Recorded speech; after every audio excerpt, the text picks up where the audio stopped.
ابو البرکات ایمن بن محمد رحمۃ اللہ تعالی علیہ، یہ ایک بزرگ گزرے ہیں.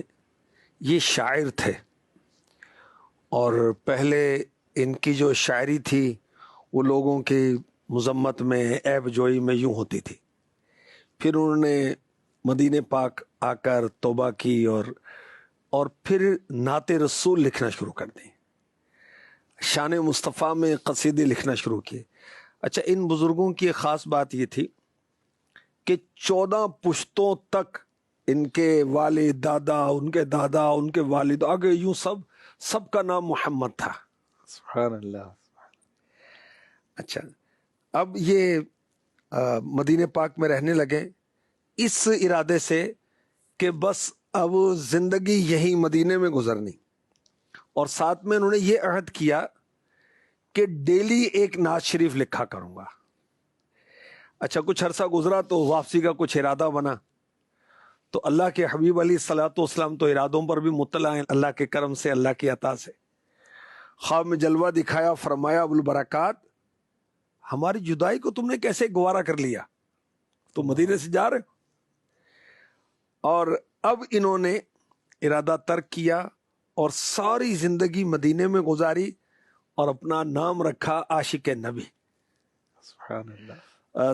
تونس کے بادشاہ نے ان کی طرف کچھ لوگوں کو بھیجا کہ یہ واپس آ جائیں، کچھ لالچ بھی دیا کہ تم آؤ گے تو تمہیں یہ کچھ ملے گا.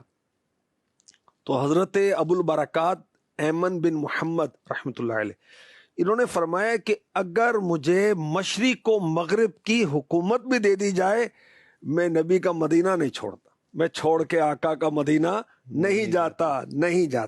اللہ اکبر. تو بعض کو وصف ہوتا ہے وہ شاعری کر لیتے، تو بھی ادھر ادھر کی استغفر اللہ وہ عشق مجازی والے چکروں والی شاعری کرنے کے بجائے، عشقیہ فسقیہ شاعری کرنے کے بجائے حمد لکھو بھائی اللہ کی، اور نعتیں لکھیں آقا کی.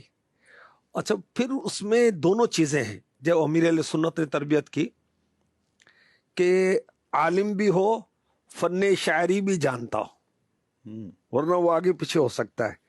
اور جو خوش نصیب پیارے آقا علیہ الصلوۃ والسلام کی مدح و ثنا کرتے ہیں، آقا کی نعتیں پڑھتے ہیں، آقا کی نعتیں لکھتے ہیں، آقا کی نعتیں سنتے ہیں، آقا علیہ الصلوۃ والسلام ان کو جلوے بھی دکھاتے ہیں، ان کو زیارت بھی کراتے ہیں. اچھا، پھر یہ دیکھیے کہ جو سچا عاشق رسول ہوتا ہے وہ دنیا کی دولت، دنیا کی ایک جائیداد ہو، پراپرٹی ہو، کچھ بھی ہو، آقا علیہ الصلوۃ والسلام کے در کی گدائی کو نہیں چھوڑتا اس کے بدلے میں.